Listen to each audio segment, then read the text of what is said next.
A las 2:13 de la madrugada, el Vaticano no es un monumento de fe ni un centro de poder administrativo, sino un silencio de piedra batido por la lluvia helada. Desde la penumbra de las estancias pontificias, el Papa León XIV observa una escena que desgarra la aparente perfección del recinto. Un guardia abre una puerta de servicio prohibida y desaparece en la noche portando una bandeja de plata cubierta. Su nombre es Marco Bellini. Durante 18 años, Marco ha encarnado la impecabilidad institucional. Jamás abandonó un puesto, jamás llegó tarde, jamás recibió una sola queja grave. Y sin embargo, los monitores de videovigilancia revelan un patrón sistemático e imperdonable. Casi a la misma hora, cada noche, sale con comida y regresa 12 minutos después con la bandeja vacía. Para la comandancia, la conclusión es simple y categórica: un delito de malversación y robo en las cocinas papales. La orden de expulsión inmediata y deshonrosa ya descansa sobre la mesa del pontífice, esperando únicamente su firma para ser ejecutada. Pero León no firma el documento. En su lugar, se pone un abrigo oscuro y decide seguir en silencio los pasos del guardia a través de la puerta de servicio, adentrándose en un callejón de piedra estrecho y frío que ningún turista ha visto jamás. Allí, al otro lado del muro defensivo, 12 figuras humanas permanecen inmóviles entre las sombras. La mayoría son ancianos marginados por la rigidez del mundo exterior. Un hombre de 78 años se sienta sobre un cartón doblado, con los zapatos unidos desesperadamente por cinta adhesiva, mientras su esposa lo abraza con ambos brazos para transmitirle el poco calor que le queda. Marco se arrodilla ante ellos. No hay teatralidad ni paternalismo. Hay una rutina exacta, un protocolo invisible que desafía la frialdad del sistema.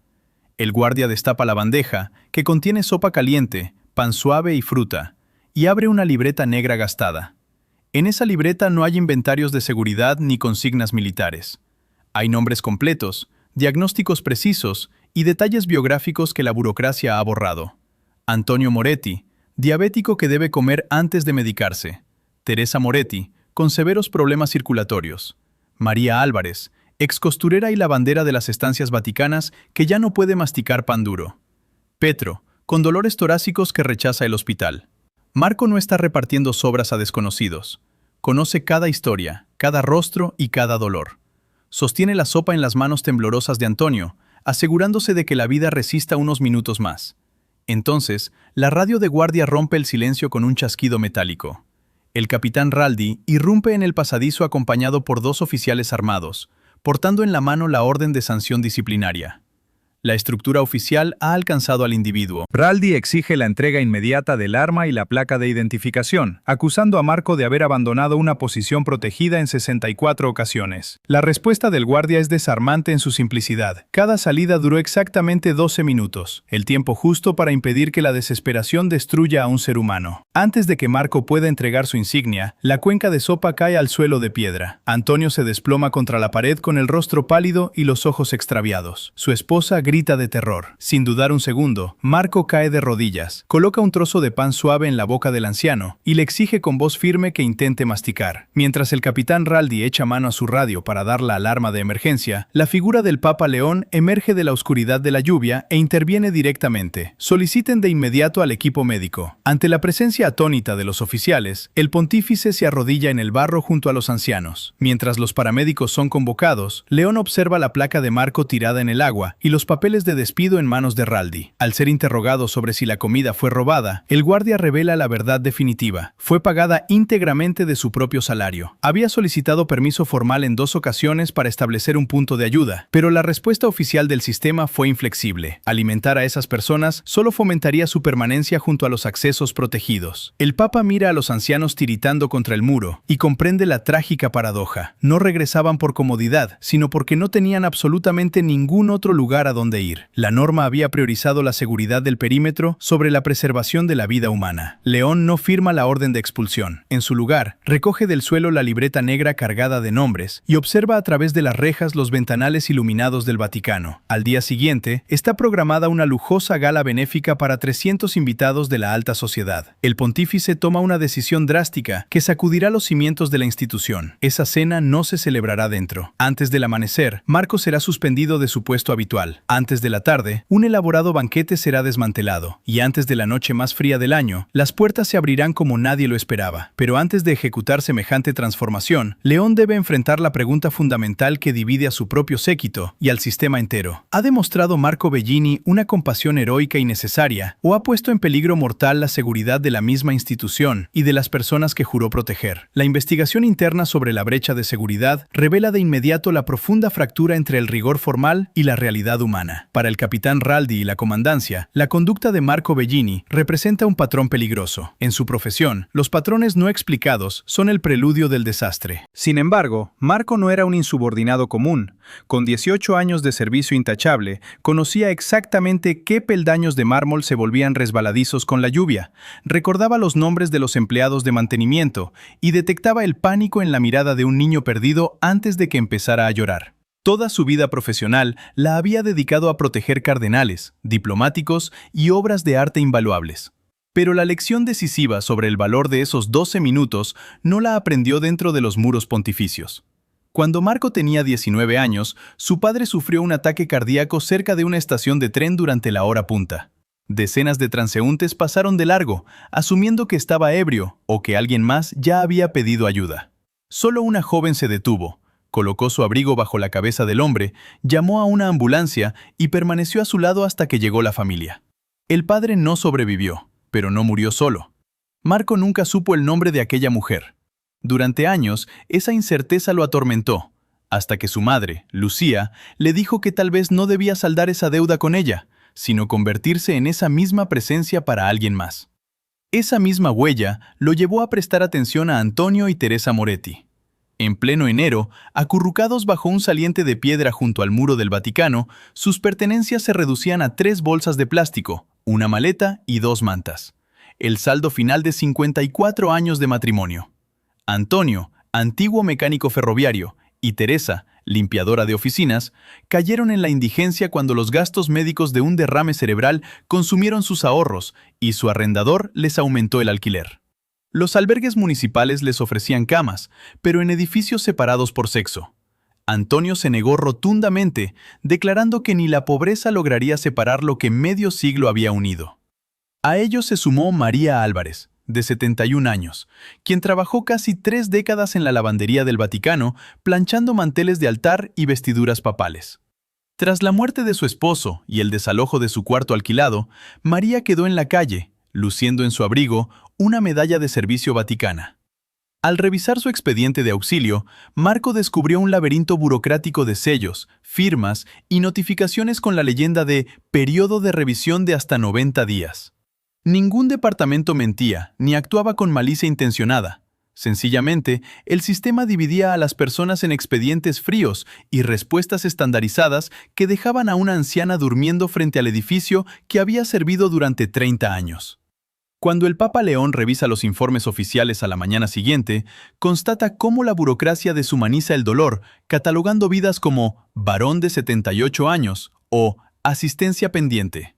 Al confrontar al funcionario responsable del caso de María, este admite no haberla visto jamás en persona, justificado en la falta de un documento formal de desalojo. León visita entonces la cocina central, donde el cocinero Paulo le muestra un cajón lleno de recibos. Marco había pagado cada ración de su propio bolsillo, secundado por su madre, Lucía, quien desde su humilde pensión preparaba ollas de sopa para ayudarlo. La tormenta inminente y los avisos meteorológicos de temperaturas bajo cero aceleran el conflicto. El ayuntamiento planea desalojar las inmediaciones ante un evento diplomático, devolviendo a los ancianos al desamparo. León cita a Marco y al capitán Raldi. El guardia reconoce su falta disciplinaria y el riesgo asumido, pero el pontífice señala con amargura que la compasión tuvo que volverse clandestina porque la institución rechazó 2 veces crear una alternativa segura. León toma entonces la libreta negra de Marco y dicta una orden inaudita. Marco no volverá a su puesto de guardia, sino que será asignado temporalmente como coordinador de la mesa de emergencia del portón nocturno, para resolver de raíz el problema que intentaba paliar en secreto. La orden del Papa León de transformar una gala con benefactores en un comedor de emergencia desata de inmediato una marejada de resistencia dentro de la maquinaria vaticana. Para la burocracia institucional, la decisión del pontífice rompe todas las normas de protocolo, etiqueta y gestión de riesgos. Faltan apenas unas horas para que 300 mecenas e inversores de alto nivel, procedentes de Estados Unidos y Europa, crucen los controles de acceso esperando discursos sobre filantropía, mesas vestidas con manteles blancos, vajilla de plata, flores y velas. El Departamento de Caridad y la Oficina de Eventos ven la medida no solo como un desatino logístico, sino como una afrenta a los donantes que financian escuelas y restauraciones. Cuando el Papa entra al gran salón vacío junto a Marco Bellini, el capitán Raldi y el director de obras benéficas, la tensión es palpable. Al ser informado de que se han preparado 320 raciones de comida refinada y de que afuera aguardan decenas de personas bajo la lluvia helada, León dicta una instrucción tajante: mover todas las mesas al patio protegido junto al muro sur. El director, estupefacto, intenta matizar la situación argumentando que ese espacio no es adecuado para una cena formal. La respuesta de León es helada y definitiva: no será una cena formal. Los benefactores no vendrán a ser servidos, sino a servir.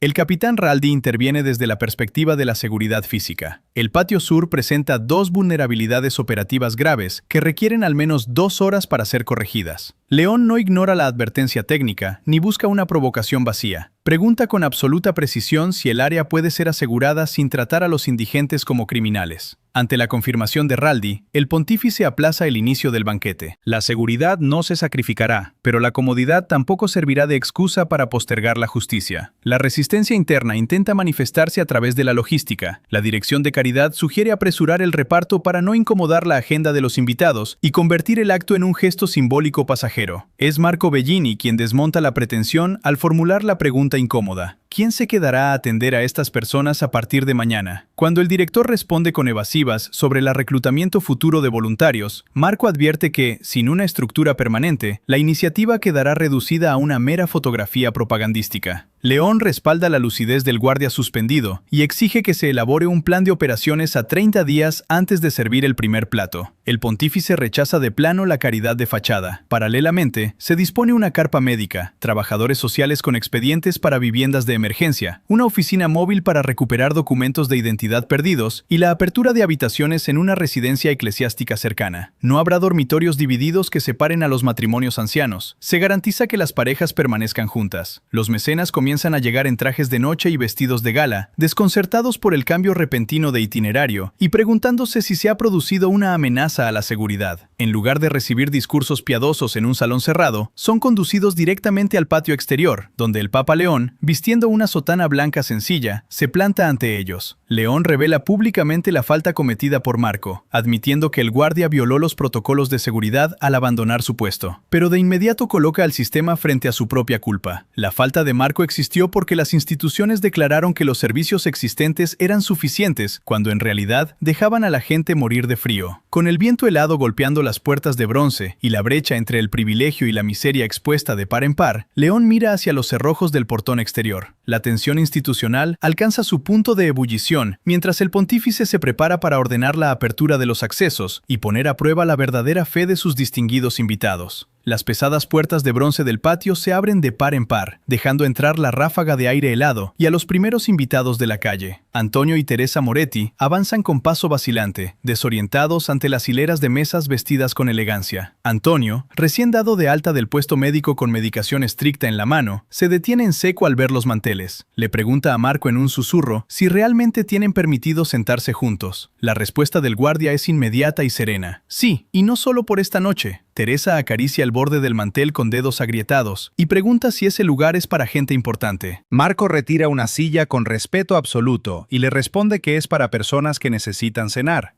A su lado entra María Álvarez, portando su ajado folder de papeles. Una trabajadora social la aborda llamándola por su nombre completo y le comunica que han localizado todos sus registros de nómina perdidos, confirmando las aportaciones para su pensión. La anciana, que dedicó casi 30 años a lavar y reparar la indumentaria papal, rompe a llorar cuando le aseguran que no volverá a dormir en la calle mientras se completa el trámite. El contraste en el patio es brutal y sobrecogedor. Los adinerados benefactores, vestidos con trajes de etiqueta, se ven empujados tras las mesas de servicio. La confusión inicial da paso a un sobrecogedor aprendizaje práctico. Un banquero de Milán sostiene un caso de sopa con torpeza, como si fuera un instrumento desconocido, mientras una anciana mecenas de Boston le indica a su lado que llene el plato y no la mesa. Un cardenal lleva pan a Petro, el veterano de la construcción, mientras el propio capitán Raldi se quita la chaqueta formal del uniforme para comenzar a desplegar sillas plegables. Cuando Marco se le acerca para recordarle que su deber es la seguridad, Raldi responde secamente levantando otra silla. La seguridad está cubierta, pero el servicio también. El Papa León camina entre la multitud portando el primer tazón de sopa caliente para entregárselo personalmente a Teresa. Recordando la anotación de la libreta sobre la proximidad de su cumpleaños, León le dice suavemente que comprende que el jueves es una fecha especial. La anciana intenta restar importancia señalando que los cumpleaños son solo para las personas que tienen un hogar. El pontífice coloca el plato frente a ella y replica que entonces quedan varios días para corregir ambos problemas. Durante la primera hora, León prohíbe tajantemente la entrada de cámaras de televisión o fotógrafos. Se niega rotundamente a que personas con hambre sean exhibidas como espectáculo mediático antes de haber comido. Solo cuando todos han sido atendidos, permite que los medios transmitan. De pie junto a Marco en el umbral del portón abierto, el Papa eleva la libreta negra del guardia frente a los reflectores. Las murallas del Vaticano, proclama León con voz firme y pausada, protegen el arte, los documentos y la historia, pero se convierten en un fracaso moral absoluto cuando protegen nuestra propia comodidad del dolor ajeno. Sosteniendo el cuaderno gastado, el pontífice señala que la caridad no comienza cuando una categoría abstracta recibe un trámite administrativo, sino cuando Antonio vuelve a ser reconocido como Antonio.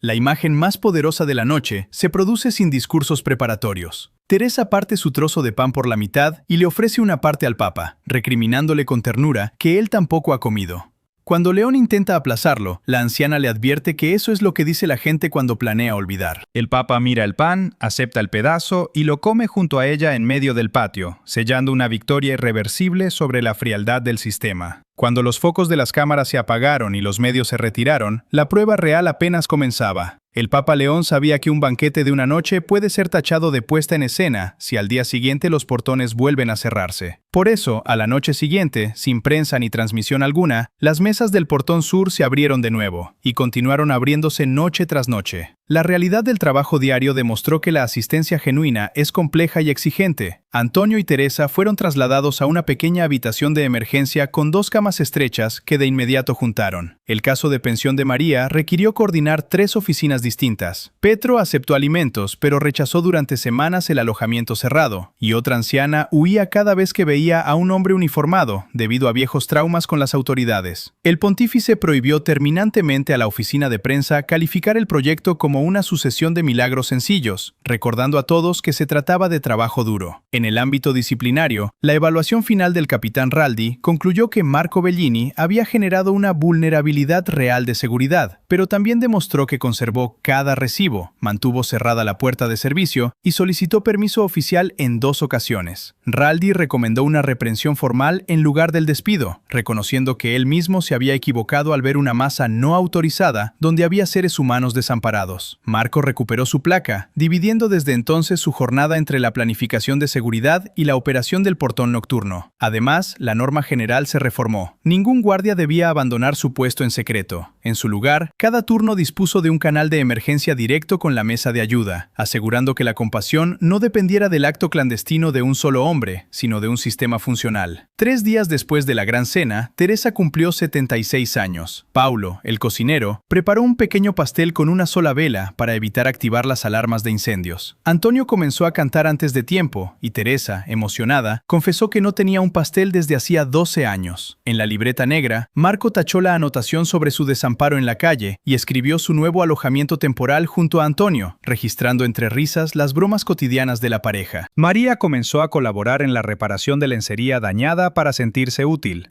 Petro aceptó un chequeo médico tras ser convocado para inspeccionar las goteras de un albergue. Y Joseph logró hablar por teléfono con su hija tras 9 años de distanciamiento. Un año más tarde, el modelo del portón nocturno se había replicado en parroquias de Estados Unidos, España, Irlanda y Polonia, combinando comidas con asesoría legal, médica y de vivienda, bajo la regla fundamental inspirada por Marco: no servir el plato antes de conocer el nombre de quien lo recibe. En el primer aniversario, el Papa León regresó al portón sin cámaras. Allí, junto al capitán Raldi y a Marco, observó la primera libreta negra protegida en una pequeña vitrina de cristal, no como una reliquia santa, sino como un recordatorio permanente contra la caridad anónima y burocrática. Todo este movimiento transformador no nació de una gran estrategia institucional ni de un discurso ambicioso. Nació de un guardia de seguridad que tenía 12 minutos entre patrullas, 12 minutos para cruzar el patio, 12 minutos para repartir la sopa, 12 minutos para preguntar si un expediente había sido respondido y pronunciar los nombres que el mundo había olvidado. Marco rompió una regla y el Papa no pretendió ignorarlo, porque la protección exige